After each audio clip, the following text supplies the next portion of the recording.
jump in. Like I said, sometimes people take 10, 15 minutes to jump in. Yeah. Well, all right, everybody, welcome to Let's Talk Podcasting Tips. I'm Joe Pardo as always, and name's right here, not over here, but over here. Dreamers Podcast. You can get it all at joepardo.net. All the things I'm doing. Podcast Mid Atlantic is coming up in September. It's only $35. It's right outside of Philadelphia. You should go check it out. Podcastmidatlantic.com. More to come on that topic. Tonight, so far, all I have in here is the show notes guy, Philip Swindle. Phil, please introduce yourself. Hi, my name's Phil Swindle. I'm the show notes guy. Oh, Yeah. I write show notes for people. My websites are shownotesguy.com and podcastlaunchpad.net, and I am excited to be here. I've been trying to get here on Jay's show for a number of weeks. It's a busy time for me, and so I'm glad to be here with you, Joe. And I thought we were going to have other people that I could learn from, but I guess I get to ramble now. Well, we'll see. Some people usually jump in a little bit later, and hopefully they'll get here. But hey, it's all right. It gives us some one-on-one time to talk There about you things go. before we But jumped on. I want to lay down one rule: All right, what's that? no mention of Twitter bombing. All right, we're not going to talk about Twitter bombing tonight. We will both get in trouble. We've talked enough about that subject. It's time to move on. Yeah, I mean, hopefully someday all of the stats companies wise up and figure out how to stop it. But in the meantime, we don't have to go down that route because we have some bigger news to talk about. Yeah, we do. Before we jumped on, we were talking about podcast movement and how today, as of May 18th, 2015, Glenn Beck has been added to the roster of speakers for Podcast Movement. And not only that, he seems to be extremely motivated because of that. I mean, he shot a video inside his studio in Beck Central about being at Podcast Movement. So, I mean, sounds like he's really stoked to be there. Yeah, and as well he should. I mean, with 400 plus people that'll be in attendance, that are all they're all looking to connect and they're all looking for digital media, and we're really at the forefront and still in the early stages of what's going on in digital media, but he's been killing it with what he's been doing, and regardless of the politics, which I personally not crazy about, but it's not the politics for me. It's some of the things he has said over the years, not cool stuff. You know what it is? Is it comes from his. I believe it comes from his heart, and the problem with that is he doesn't. He's sensationalizing what comes from his heart because he knows he has to, right? Because he's still a media guy, and especially when he was saying a lot of stuff back in like 2006, 7, 8, 9, 10, 11.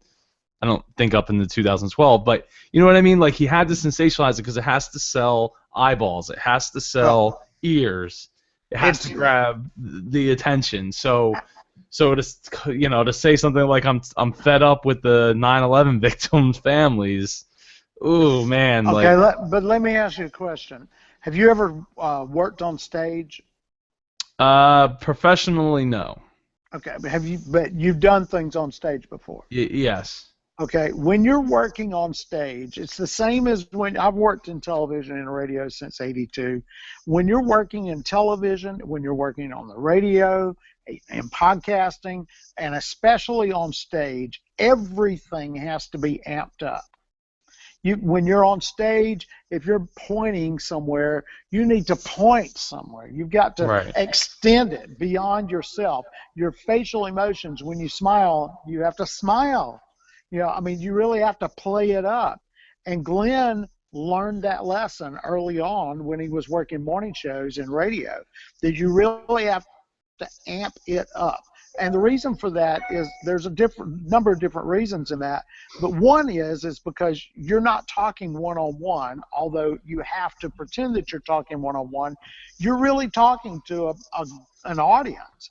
And to communicate that from a distance, which is what you have to do, especially on a stage or on the other side of a piece of glass, which is especially what you have to do if you're video casting, or even harder if it's through radio and through speakers in a car or through headphones in an iPhone or an Android phone. You really have to amp it up. It has to be passionate to the 10th degree. You really have to put that X factor, which is the exponent, above that and amp it up. Because if you don't, they're not going to hear conviction. They're going to hear, oh, well, sounds like you're on NPR again, and, we'll go get some sweaty meatballs later. That whole shtick on SNL really explained the problem with NPR, and that is they may have been passionate about it, but they were not communicating their passion. Right. And so Glenn Beck learned the lesson: communicate the passion with the X factor, put it to the exponent, and go for it. And that's how he sold. That's how he sold his books. That's how he sold his shows. That's how he sold his network now.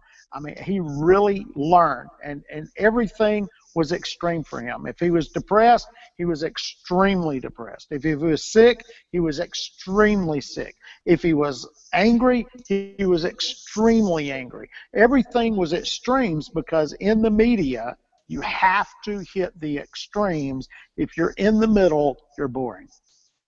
Well, yeah, I mean, polarizing, again, sells eyeballs. It creates controversy. It creates people talking one way or the other, either way. But, it has For to... instance, I look at my TV and WWE Raw is on. Right. And I used to follow wrestling almost religiously when I was young. But when I was just starting in radio, I actually worked a few wrestling events. And the one thing I learned from them is they don't care if the audience loves you or if they hate you. But they don't want you not to care about them. If the audience doesn't care about you, you're going somewhere else. And it may not be wrestling. It could be the unemployment line. Right. And back then, wrestlers didn't get paid anything. But you had to hate me or you had to love me. You couldn't just not think about me. And it's the same way. It's the same way even in podcasting. Yeah, no, I think that you're right. You have to be extreme in one direction or the other whenever you're talking about anything, because you want to project that you're standing for something. Otherwise, you're just wishy-washy, and it's like, okay, well, that's just like everybody else, and that's not there's no reason to pay attention to it. So, now, does that mean that we can't? We're probably on opposite sides of the political coin, because I'm pretty darn conservative, and I hate to say it this way, but I won't say it the way I was going to say it. I'm a very strong, conservative, fundamental man of faith. And there's a lot of people in America today who probably, especially in your generation, who probably wouldn't be that strong, convicted man of conservative faith that I would be. That's cool, though. Doesn't mean I can't get along with you. But the cool thing is we can have polar opposite attitudes, but we can find points of common interest. And through those points of common interest, even on those things politically that I'm trying to get over in front of this little dot on my iPad, even though we may be on polar opposite ends of something, there's something we can have in common. And because of that common interest, we can be against each other and still end up being friends. And now I'm going to pinch my head. Okay. I think you got to go a little bit closer to the camera like that. Okay. Let's see where my fingers go. There we go. Like that. Okay.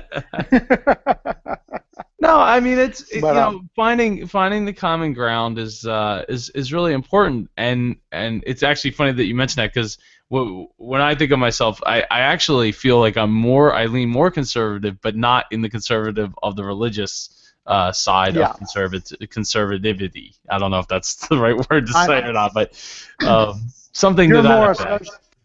you're more a fiscal conservative than a social conservative. Yeah, I'm probably more socially liberal and Yeah, fiscally conservative. If yeah, so it's probably like right in the middle is where I land on the overall scale. But you know what happens when you get in the middle, though, don't you?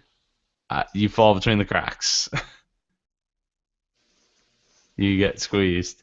Yeah, yeah. Hey, I understand, but I try to see things from all perspectives, and I Yeah. try to respect all perspectives, and that's why I think that I get along with a wide range of people from all Yeah. around the world, from all different walks of life.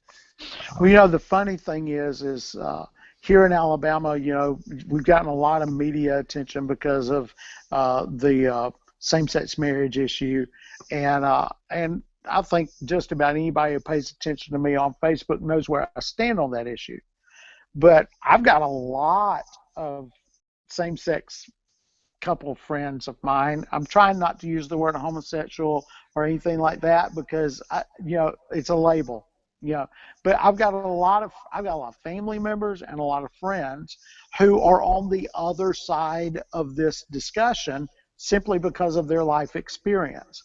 And the funny thing is we have congenial, calm discussions about the issue. And part of that is because I see part of that from their side. I understand what they're searching for. And the truth of the matter is I really believe that what they're really searching for more is acceptance rather than a legal definition. Well, I mean, there's a lot of laws that need, Well, that's what it comes back to is the laws need, but it starts with you know, acceptance, Joe. yeah, And yeah, no, it does. But and, it's like, and I, hey, if we were married and you died, but we weren't actually married in the eyes of the law sense, right. that's where the problem gets. Because then it's like, well, I'm not entitled to any of those benefits or anything. Okay, but you don't jump Right. from your freshman year in high school to your final law school overnight. And I understand they'll say, what do you mean overnight? We've been fighting for this since the 50s and 60s.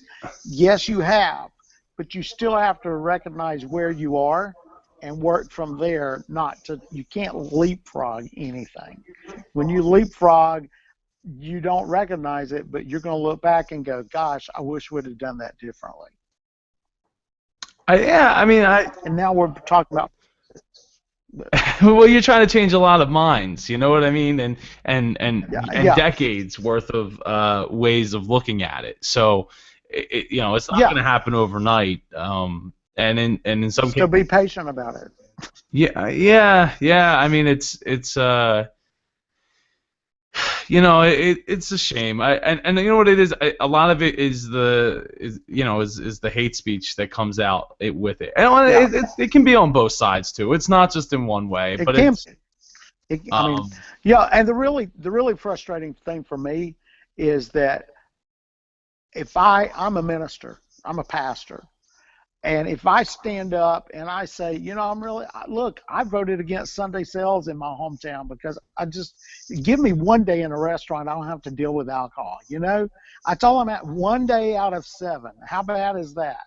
And so, I was very vocal in my community against Sunday sales, and I have people calling me, writing me, inboxing me on Facebook, call me all sorts of names and call me, backwards and everything. I'm like, dude, I don't drink. All I'm asking is for one day for me not to have to deal with alcohol in a restaurant.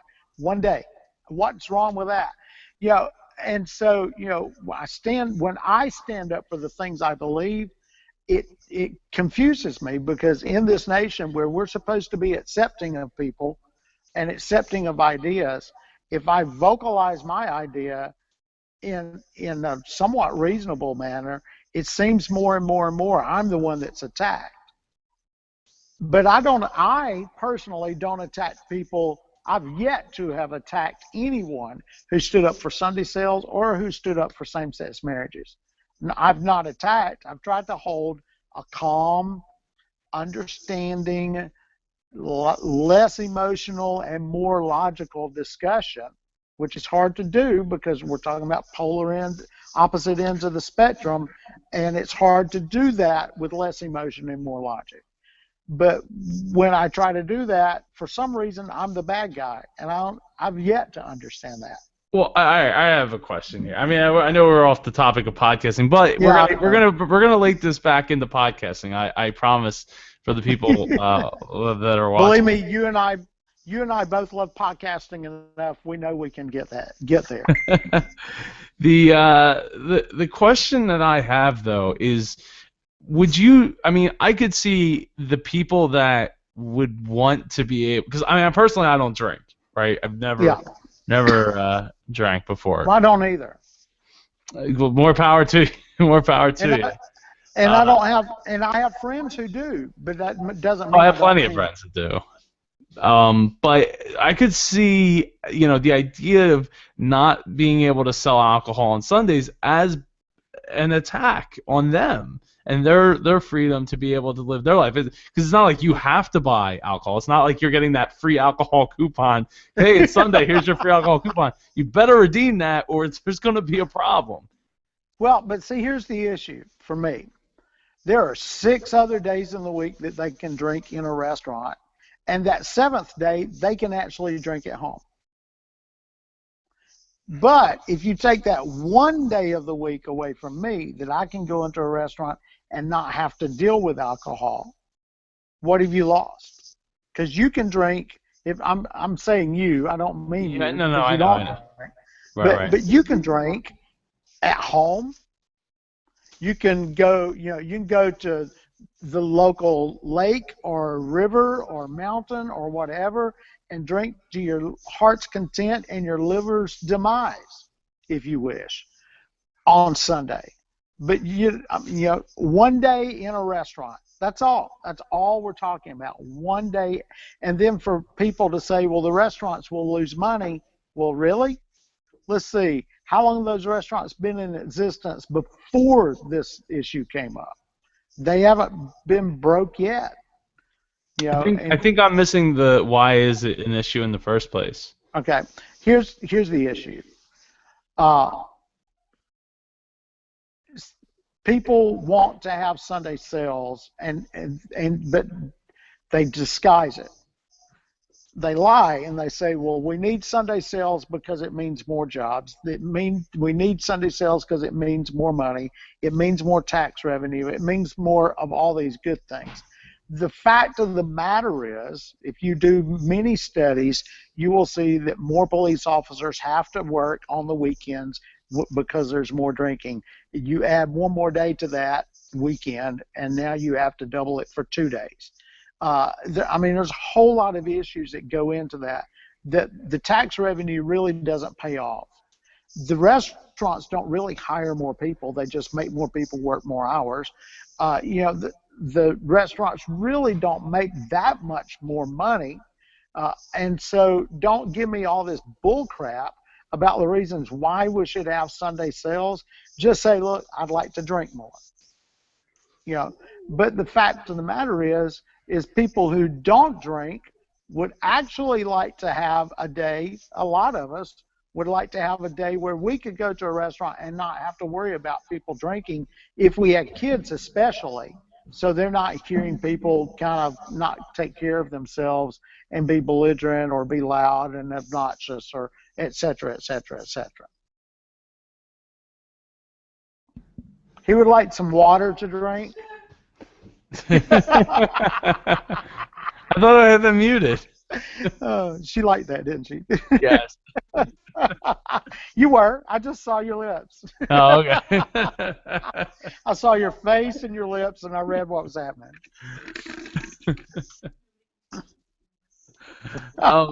So no, I can understand. I could understand that. I think though there's like I don't know the one that I felt was a little bit of a stretch was the police aspect, because if people could still drink anyway, you know what I mean? Well, I understand that, but if they're drinking in a restaurant, it's a concentrated population, and they're leaving from that concentrated population center to go back home. If they're drinking at home, then they're not on the road. All right. I could see. I mean, it is legal now to drink on Sundays, right? Yeah. It is now. Yeah, I lost. Oh, wait. So was it not legal before? Yes. We just voted this year for Sunday to legalize Sunday sales in restaurants. Huh. Interesting. I wish they would legalize car sales in Jersey. Because everybody knows there's only like so many days to go buy a car. I mean, ask for a state referendum on the issue. I mean, I already got my car for the next 5 to 10 years. It's not my problem anymore. 60 months, no interest. Yeah. They forgot to tell you about that finance fee, in quotes.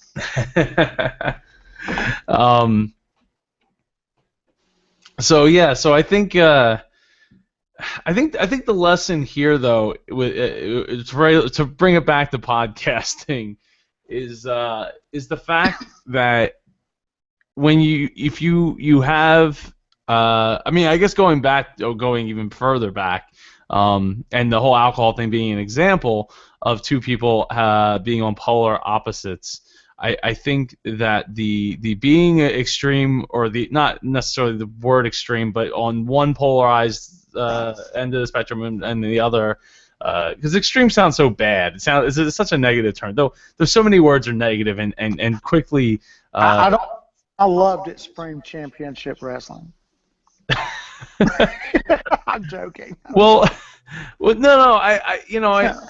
But as the terms and labels and all that becomes so negative, and like you said, like, I refrain from saying somebody is homosexual. I was talking to a friend of mine about this not too long ago, and I think the reason that when you say like a label, like if you say, that person's Mexican or Italian or this or that. You know what? I think I figured out the reason that at least I feel guilt whenever I try to label somebody like that. 2 words. Archie Bunker. That's it. That's the first thing that comes to my mind. Is this, exactly. It's a hilarious show, blah, blah, blah, blah, blah, all that stuff. But it's like, I don't want to be that racist guy. Yeah. You know what I mean? And that's the first thing that comes to mind. You know what the problem, and I was hoping you were going to go somewhat in this direction. Here's the problem with labels, and it's the problem I have with a lot of podcasters, and it's one word. It's called shortcuts. If you take a shortcut, you're not just hurting your listener, you're hurting yourself. If you're taking a shortcut, you're not just hurting the person that you've labeled, you're hurting yourself in the long run, because now you have ostracized another group of people. And I've learned that the hard way. And I've learned the hard way in the last 10 or 12 months, and especially in the last 6 or so months, because of the fact that I didn't call names, but I labeled people with this phrase, Twitter bomber.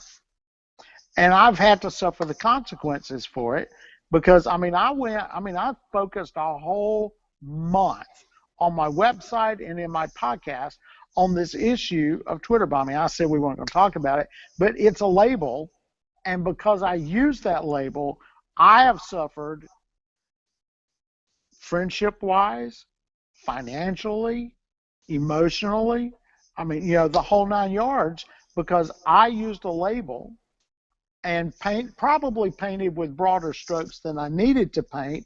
And so whether I was talking about a particular person or not, they may have thought that I was talking about them and been incorrect about it.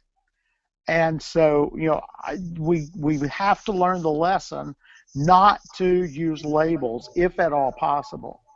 You know, you can call me a Christian, that's fine, but don't start labeling me a bigoted, conservative, fundamentalist Christian, because I'm not either of those things.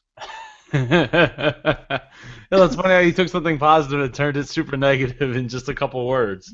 Yeah, exactly. And, and that's my point. Because when you start labeling things, you add color to it that really doesn't belong there. And, the N word is a negative label. And in my area of the country, it was used for so many years as a shortcut to describe a race of people. And without even thinking, they painted other people in a negative light, and they painted themselves in a negative light because it made them look ignorant and racist and bigoted, whether they were or not. Many of them were, but a lot of them weren't. They just grew up. That's the word they used. And so we have to remember, especially in podcasting, especially in any public persona, that we have to be very careful not to label, not to take shortcuts in our presentation, not to take shortcuts in our production, not to take shortcuts in our marketing, don't take shortcuts. When you do, you are crippling yourself in the long run. Yeah. I mean, in my book that came out about a month ago, I wrote about that labels, aren't needed. But then in another, it's funny because in another chapter I wrote about, quote unquote nerds and quote unquote geeks and quote unquote pop culture and what is popular and the idea that like, okay, well we're all just humans anyway, but at the same time we should celebrate our differences. It gets blurred. I mean, to continue to go down this route, it's the whole Merry Christmas versus Happy Holidays thing. And here's the thing about Happy Holidays, right? To a certain extent, it makes sense, right? Because especially if you're coming up on like Thanksgiving, so Thanksgiving, Christmas, and New Year's, that's what you hit. But hitting all of them at once. Which this past year wasn't a problem because Hanukkah had happened earlier in the month, so we had a gap between when Hanukkah ended, and it's like, okay, well, there's Christmas, and I don't know when Kwanzaa falls into it, but I honestly can't say. Kwanzaa is between Christmas and New Year. Oh, is it? Oh, okay. I did not know that. But I also, to my knowledge, don't know anybody celebrating it. I'm sorry? I don't look like the color that would know that, but. Well, hey, I honestly can't tell you anything about it, but what I can say is that you just have it's like everything has to get painted with one color brush all of the time, and it makes it tough sometimes because we go around, we try not to offend anyone. I think as podcasters, while we do want to be that polarizing to get people interested, we have to be careful not to be too polarizing on certain topics, or else we can be ousted as not inconsiderate, but I can't think of the word. Compassionate. Incompatible? Yeah, no, I was thinking of another word that was like in something. Okay. But like that not compassionate, or you throw the R word racist around or whatever, any kind of word that goes negative and down that route. Joe, there's actually two schools of thought in that though. Okay. And the one is you don't offend so that you grow your audience. The other one is you be, as Glenn Beck did, the extreme of what you are, and you will find an audience that will gather around you. And you will grow more of an audience by looking for more of you. It's the avatar effect. Right. And so you look for more of you, and in the internet world, it's a lot easier. On the cable TV world, it's a lot easier to do that because you have a much larger universe by which to do that. If you're in a local radio station or a local television station, you really do try not to offend. You don't want to pick one side over the other. You want to bring about community, consensus. But when you're reaching a universal audience through cable TV or through the internet, then the theory is you pick your audience and you go for that. Don't worry about the fringes. Don't worry about the ones who are going to be upset and angry and mad at you. You don't need them. You will find plenty of people that are like you by which to join in your community. Here's the problem with that, though. Now you've become a xenophobe, pretty much. You don't want to talk to anybody unlike you. You don't want to have anything to do with people unlike you. You even failed to recognize the fact that those people exist. They don't exist in your universe, and so now you've lost a major experience of the human experience, and that is dealing with people who are not like you and learning from them and them learning from you. So, there's two different ways to look at it, but I really believe you have to find a happy medium between the two. No, I think you do, because you don't want to exile yourself from potential, the potential down the road either. I mean, in Glenn Beck's case, he obviously he's getting to go to podcast movement, and it's been noted that okay, well, we have NPR coming that's from the left and the right, but that's really not why we're there. This isn't Right. a political conference or anything like that. It's or even a debate of any kind of Exactly. political sense. It's just people who want to utilize a medium to spread their message. And look, NPR and Glenn Beck have done it excellently. The NPR with their serial that came out, I forget what was the name of it. well, there's American Life too. Yeah, American Life, and then the serial that came out. I mean, they rocked the world of podcasting with those two. I mean, I know podcasters who have been in one type of format of their show forever, who are now looking at American Life and other type of episodes like that and going, that's what I need to do with my episode. It's a lot of work. They have a huge team to do it. You can't do it by yourself. You will die an early death if you try to do something like that by yourself. I'm talking to you. Don't do it if it's just one of you. You'll want to slit your wrist before it's all over. That being said, NPR really has revolutionized the way people look at podcasts. Glenn Beck did the very same thing, but Glenn Beck did it mostly with video. And so, and now we have people like Jason Stapleton who are basically building his own video network talking about economics and other things, but he's following a microcosm of Glenn Beck's effect to build basically his own network and to capitalize on it. And Glenn has definitely capitalized on his network, probably more so than NPR has. I wonder though, what's your opinion of the fact that, while NPR did bring in a different way of looking at it, and admittedly isn't that far different from watching Dateline, NBC, or 2020 or something to that effect. You're just getting the audio, an audio rendition of it. I can't hear you. Can you hear me? Hello? Can you hear me? I can't hear you. I can't hear you. I'm still showing that I have dots going up and down. I can't hear you. Oh. Okay, well, Philip is dropping out and coming back. My question, maybe I should wait for him to come back, is something to the effect of how NPR already has a following, being on the radio across the country with that kind of power to get the message out there. Okay. Okay, you're Can you back. hear me now? So yes, and now that you're back, I will ask the question. An important lesson. If you're on an iPhone or an iPad on Google Hangout, put your phone on Do Not Disturb.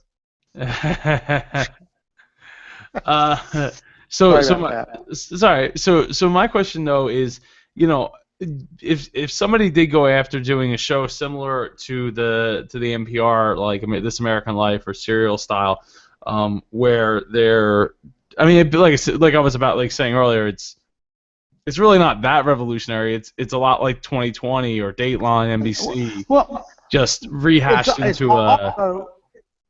It's also like the old 20s and 30s radio. I mean, if you think about it, we're going almost back to the old 19 and 20s dramatic radio, the Lone Ranger and all that in podcasting, but we're doing it to tell a story and to propel a point forward, a position Right. forward. But even then, it was very difficult, very human intensive and time intensive to accomplish those things. And that's why I said over and over, don't do it by yourself. You will kill yourself or want to kill other people. So don't. You've got to have a team to pull off something like that. Well, my point is though is, if somebody did go after that style, that doesn't necessarily mean that you're going to have an audience just because you're doing it. You gotta keep in mind that like NPR is NPR and they have the power of the radio and millions and millions of listeners, probably hundreds of millions of listeners. And they have an unbelievably huge email list. Excuse me. They have unbelievable reach in being able to get that podcast out to an audience that we typically do not. Sorry. It's sinus time in North Alabama. But you've got to understand those things, that creating a product like that does not give you an immediate formula for success. And that's the one thing that I've cautioned people who've contacted me about doing something like that. I said, well, how's your numbers now? And if their numbers stink, and if they don't have an email list that's responsive, and they don't have a way to advertise and to reach out to people who would find their content compelling enough to listen and to subscribe and to rate and review, then don't waste your time, because it takes a lot of people to do it. Can you tell the theme there? And people cost money.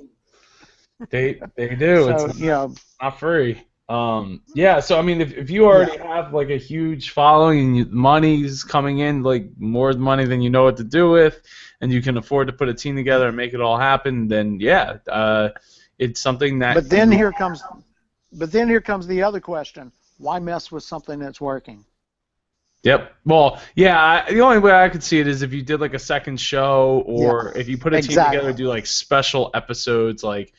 I was just watching. Heck, I was just watching. Was it Dateline or 2020 or whatever? And the other night about the counterfeit drugs that are coming in, like from like India going to Singapore and then coming in and calling it Canadian drugs, and how the kind of crap that they're putting in this stuff. And they made reference that like this was over a year and a half. It seemed like maybe even longer than that. That just to do this one report, to do this one episode that took 2 hours, it was like probably close to 2 years worth of production. That just to be like, okay, what else you got? Well, and see, I guess that's where I have the benefit of having worked in radio and television news. I know how much time it takes to put into a news magazine article like that. And I'm talking video article, I'm talking an in-depth report in newspaper or magazine or radio or television, all of those things. The time that it takes in the background, nobody ever really sees. They don't recognize. I mean, especially if it's television, because now I've got to go shoot video, I've got to interview somebody, Then I've got to go shoot what they call B-roll, Yep. the stuff you roll while somebody's talking that helps communicate the story and tell the story.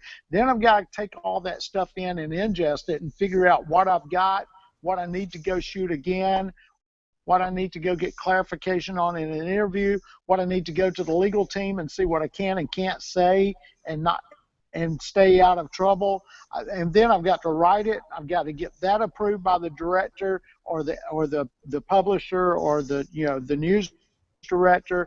And then after all that, now I've got to go back with my editing and production team and put all that together.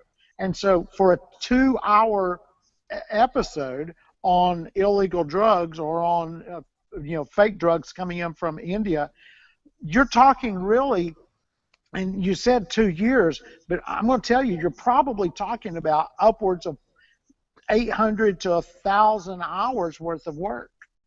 And if you look at a Dr. Phil or an Oprah Winfrey or something like that, each one of those episodes actually takes them somewhere around 100 hours before you see that 1 hour on 100 man hours before you see that 1 hour on television. Yep. It's frightening. I mean, that's why I have the big money advertisers. Well, yeah, and you have to, or else they're just not going to have anything. You can't not pay people just because it's they feel like this is a good cause. Doctor, if I'm not right. If I'm not mistaken, Dr. Phil has like 5 different executive producers.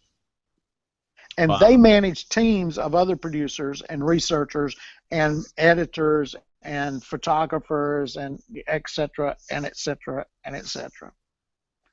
So, I mean, it's a huge production that you have to do to accomplish 5 episodic, shows, every Monday through Friday for an hour at 4 p.m. Yeah, I mean and we're trying to do it in a way that we're putting out episodes, sometimes 3, 4, 5 days a week. And I mean, I know, personally, just doing the show 5 days a week was endless hours. And one of the things that was in my determining factor of going to 1 day a week for a while was that there was other things that I wanted to do. And when I wanted to do that before, back in September, I dropped from 5 to 3, and I picked up. And at the time, I was still taking around 4 hours per episode, and that's just show notes, recording, and editing. That doesn't include all the website development I put into it, the endless hours of social media that I put into it, and all that to make it go. So, one of it's like, okay, well, if it's 4 hours just for that, I mean, dropping 2 episodes, that's 8 hours a week. You times that by 4, you're 32 hours a month. And now going down just 2 more episodes, but now I've sped up. I'm about 3 hours for an episode doing those 3 tasks. Yeah, but the thing is there's always something that will suck up your time in podcasting. Yep. If you want to improve your show notes, I mean, look, I write show notes professionally. I can tell you that when I write a show note, I'm talking between 2,000 and 3,000 words per episode for a 30-minute episode. Mine's like 300. That's a lot. Yeah, that's a lot of words. It's a lot of work. And for most people, I'm a professional writer. I'm a journalist. But for most people, to write 2,000 and 3,000 words, you're talking 5, 6, 7 hours. Because you've got to go back and listen and pull the right quotes, et cetera, and get all that stuff, pull all your links together, get all your images together, find the quotes that you want to use that will be compelling enough in a tweet to get somebody to come and read the episode or listen to the episode. All of those things build into it, and you're talking, you really, truthfully, honestly, I don't want to say amateur, but a new podcaster, you're talking about for a 30-minute episode, just in writing a professional, deep, highly researched, very linked, image-driven, et cetera, you're talking 10, 11, 12 hours just at the onset, at the beginning of your podcasting career. And how much money are you making for that? And, probably that. Exactly. Which brings up my good friend Derry Monroe, who coined a phrase he called it podcasting to poverty. Doing it over and over and over again until you're just totally out of money and Yeah, broke. yeah, and frustrated and angry and wondering why you're not making the millions of dollars like some of the people who brag about it every day on podcasting, and on different platforms. The fact of the matter is, it's a very minuscule number of podcasters who make 5 and 6 digits a month off of podcasting. And the ones who are doing it have just so happened to landed on a theme, a niche, a gimmick, or whatever it is that has allowed them to make that money. And to be further truthful about it, some of them aren't really making that money. Did I say that out loud? Well, you did. But I don't know anything about all that now, but hey, Well, whatever makes your genitals feel bigger is all good to me. I Man. mean, I don't want to get into a pissing match about it, but I mean, I respect John Lee Dumas and Pat Flynn because they put their financials out there. But there's some who would never, ever dream of putting their financials out there because while they're bragging about making all this change, some of them probably don't have change to shake in their pockets, and they're faking it until they make it. I mean, I've been in the business long enough in radio, television, and online. I was blogging since 1997 or so, and off and on. And I mean, even back then, I had guys that I met who said they were bringing in, $50,000-$60,000 a month. They didn't live like they had $50,000 or $60,000 a month. Be careful when you hear people bragging about 6 and 7 digits a month. Some of them are making it. A very minuscule number of them are making it. Well, hey, it's just like sports, man. You know that. Exactly. Oh, I do. I mean, I'm not criticizing them. I mean, I understand the fake it till you make it mentality. I understand that. But don't let that cause you to feel like you're a failure because you're not making $300 a month off your podcast. Just understand that you're probably not going to make $1 million a month off your podcast in 3 years. It's probably not going to happen. Those are few and far between. But you might be able to pull off $300 or $3,000 a month. Well, that's better than what you're making now, isn't it? Yep. Especially if you keep your full-time job. And if you're able 4 or 5 years down the road being consistent and committed, maybe you can make $10 or $15 or $25 or $35 or $40,000 a month off of it. But you got to understand you have to have a long-term commitment for that, and thank whoever you thank. I would thank God above, but thank who thank at the end of it if you do get to the $1 million a month in 3 years flat. But it's a rare bird who's able to accomplish that. And the reason why I say that is I want to tell you, number one, understand the time commitment that podcasting requires. And number two, understand where you're not going to go beyond in that time commitment. Look, podcasting should never replace your family. Podcasting should never replace your friendships and your fun. And podcasting should never replace your finances until it can. And you need to understand that so you don't mess with your job, you don't mess with your spouse, your loved ones, and your family, and you definitely don't mess with your fun and your friends, because if you do, you will be a lonely, broke, divorced individual. And you will be in poverty. Yeah, in every sense of the way. When he said that, I said, I'm stealing that. And he said, go ahead, because I really do. And I'm probably going to launch it, and it's probably going to be a life coaching type thing to help podcasters understand that perfection is the enemy of accomplishment. Yeah, I Don't know.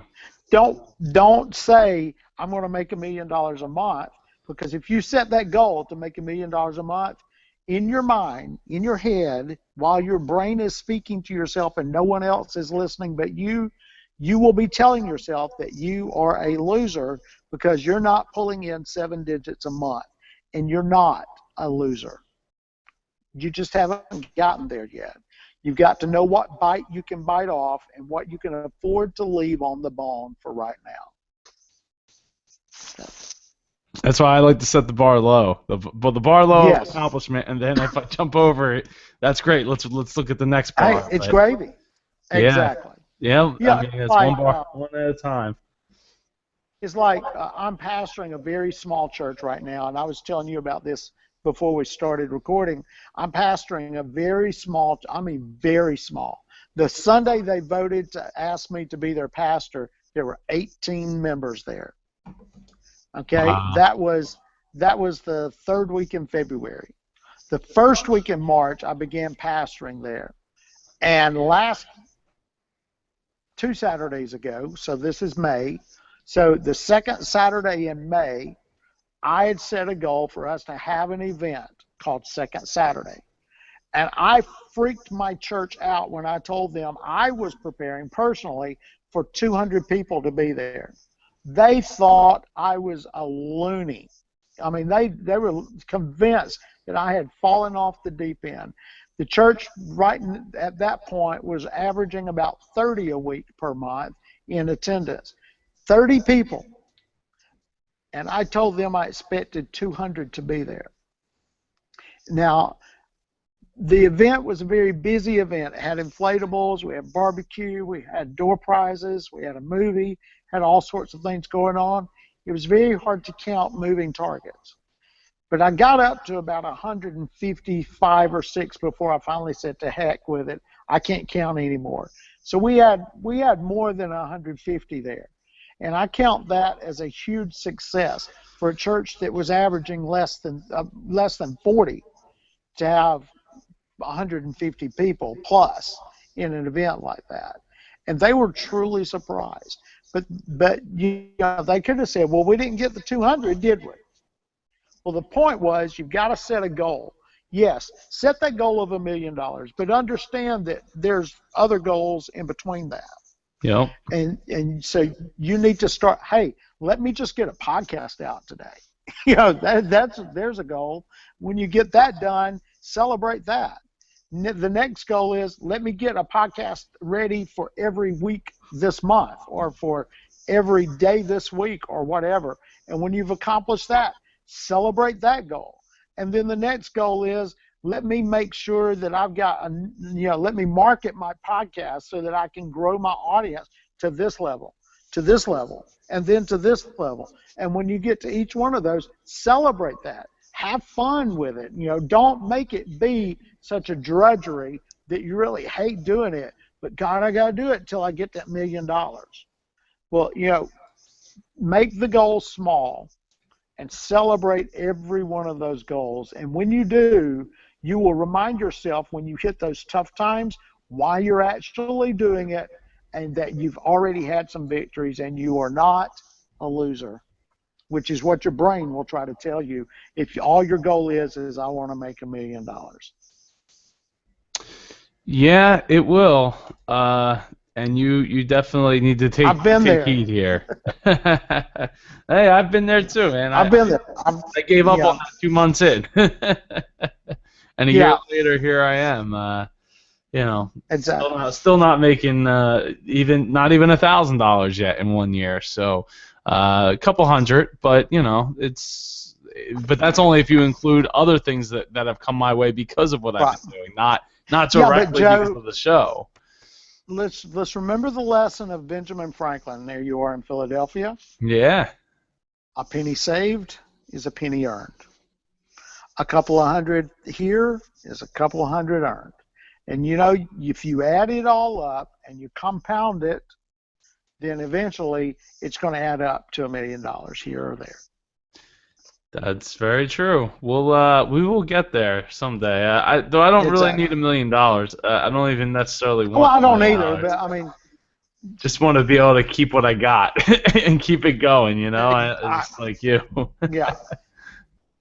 But well, I just don't want to be in debt. Yeah, well, yeah, you and millions of others. Myself included, though. I mean, the debts I have are responsible, disciplined debt and stuff like that. But that's beside the point. I think we hit on a lot here. Not necessarily all about podcasting, but life lessons in general, and some stuff about podcasting. I think. Well, podcasting is a part of life, so it fits in there. It is if you're watching this video, that's for sure. And so we're gonna wrap it up here, and I'm going to Phil, if you could plug your stuff real quick. Okay. Well, my name's Phil Swindle. I am the Show Notes Guy, and you can find out more about what I do at shownotesguy.com. You can hear episodes of my podcast, which is in hiatus right now. It's called The Podcasters, and it is at shownotesguy.com. You okay? Yeah, I'm good. I just want to make sure. Thank you. My show, The Podcasters, is at shownotesguy.com/podcasters with a capital P. Make sure the P is capital, or it won't go to the Podcasters website. And I've also started a podcast launching coaching service, and it's at podcastlaunchpad.net. And I just came out with my Podcasters Library. If you would like some information about that, email me at shownotesguy@gmail.com and ask about the Podcasters Library. For $49, I'm going to give you 5 books and a couple of bonuses on the basics of podcasting. WordPress, the basics of WordPress, the basics of podcasting, the basics of email marketing, the basics of social marketing, and the basics of mobile marketing. And some other nice little gimmies in there as well. It includes worksheets, it includes checklists, it includes books, ebooks on how to get these things done and set up so that you will be ready to launch or to improve or relaunch your podcast. Very cool. For 49 cheap dollars. Only $49? That's, I mean, you're getting a lot of knowledge only $49.95. No. Is there more? No. And plus, there's more. I'll send you 2 copies.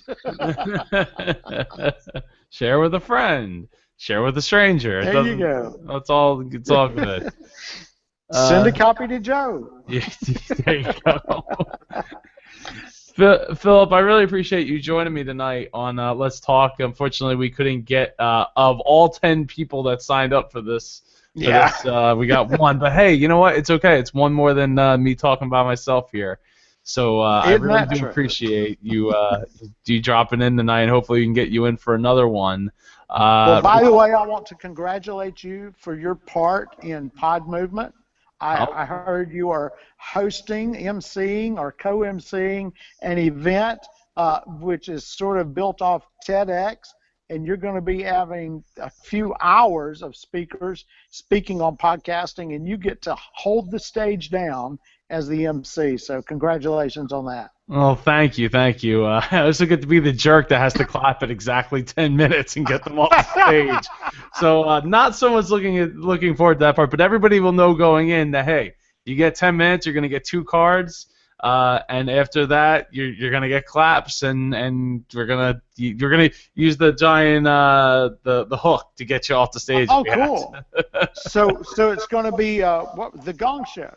That's what y'all do. Get you a big Chinese gong. 10 minutes. You just roll it out behind him and hit it. Jared can afford it. Tell Jared to buy it. But yeah, I do really appreciate you coming tonight. And for my stuff, all my stuff, you go to joepardo.net. Howtodream.co. howtodream.co for the podcast, Dreamers Podcast. We just recently, just recently changed down to 1 day a week. We already got 180 some episodes in the can, so there's plenty of hours of audio to listen to, and they're all amazing interviews, and they stand the test of time for the most part. So it's awesome. Podcast Mid-Atlantic, this little logo right here, podcastmidatlantic.com. Podcast conference is in September. Check it out. We're doing a really awesome podcast competition where podcasters will have to get together and build a 5-minute podcast. They'll have to perform on stage for fabulous prizes. Can't wait to see what comes out of that. Car! Well, yeah, sure. With a little Hot Wheels, sure, yeah. But we got some fabulous prizes that we're gonna be giving away, and we're gonna be doing. We have some speakers and stuff like that, and it's only $35. So come on out. It's September 12th, man. I know, isn't it? It's like half the price of any other podcast. That is cheaper than the Podcasters Library from the Podcast Show Notes guy. Wow! You get a whole day of meeting. Like exactly. Up to, I think we get up to like 250 tickets. So just go to podcastmidatlantic.com, get your ticket there for $35, and I'd love to see you all out there. And I can't wait to see what people come out with the podcast competition, because they're gonna have to create a logo in 1 hour with a theme song and an intro and an outro and a mock episode. And they're going to have to go on stage and perform it in the most creative way they know how to do in just 1 hour. Oh, so, please stream this. Oh, well, there is internet where we'll be, so we very well may be streaming the event. We'll see. We'll see. But yeah, so anyway, joepardo.net. Next, let's talk is blogging tips on. We're taking next Monday off because it's Memorial Day. Let's talk blogging tips is at 1 p.m. Eastern on the 27th of May, and let's talk podcasting tips is June. We're gonna go June 1st. It's a Monday, and we're gonna go 9 p.m. instead of 8 p.m. because it seems to be a little bit better for some people to be a little bit later. So we'll see how that works, and we'll adjust. So thanks again for joining us tonight. I really appreciate it, and see you at the next one.